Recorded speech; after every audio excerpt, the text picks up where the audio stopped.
सपा सांसद के बयान पर भड़के राजा भैया, कहा अब समय आ गया है जब इतिहास का सच फिर लिखा जाए।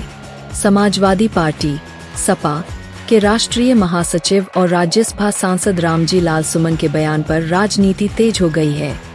रामजी लाल सुमन ने हाल ही में राणा सांगा के बारे में एक विवादित टिप्पणी की थी। मुसलमान तो बाबर की औलाद हैं और तुम गद्दार राणा सांगा की औलाद हो, ये हिंदुस्तान में तय हो जाए, जिस पर कुंडा के विधायक राजा भैया ने प्रतिक्रिया दी है। राजा भैया ने कहा कि राज्यसभा में की गई टिप्पणी हर देशभक्त और राष्ट्रवादी के लिए अत्यधिक पीड़ादायक भी है।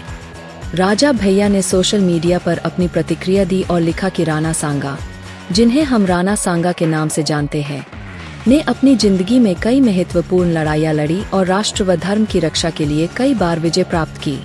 राजा भैया ने बताया कि राणा सांगा महाराणा होते हुए भी हमेशा युद्ध की अग्रिम पंक्ति में रहते थे।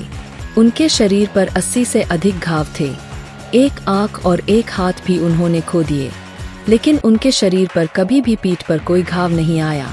राजा भैया ने इस मौके पर विलुप्तीकरण की राजनीति पर भी निशाना साधा और कहा कि कुछ लोग राजनीतिक स्वार्थ या तुष्टीकरण के चलते हमारे महान नायकों को खलनायक और गद्दार कहने में लगे हुए हैं।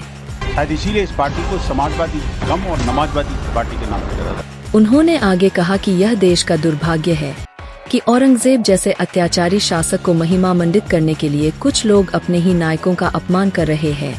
मुसलमान तो बाबर की औलाद हैं और तुम गद्दार राणा सांगा की औलाद हो, ये हिंदुस्तान में तय हो जाए। राजा भैया ने कहा कि राणा सांगा को देशभक्तों और राष्ट्रवादियों द्वारा हमेशा याद किया जाएगा और उनका सम्मान किया जाएगा। राजा भैया ने अपने पोस्ट में यह भी लिखा कि औरंगजेब, जिसने अपने पिता को कैद किया और अपने भाइयों को मारकर कुत्तों को खिला दिया, उसे सम्मानित करने वाले लोग अपने ही महान नायकों के गौरवशाली इतिहास को नकार रहे हैं। उनका कहना है कि अब समय आ गया है जब इतिहास की सच्चाई को फिर से लिखा जाए।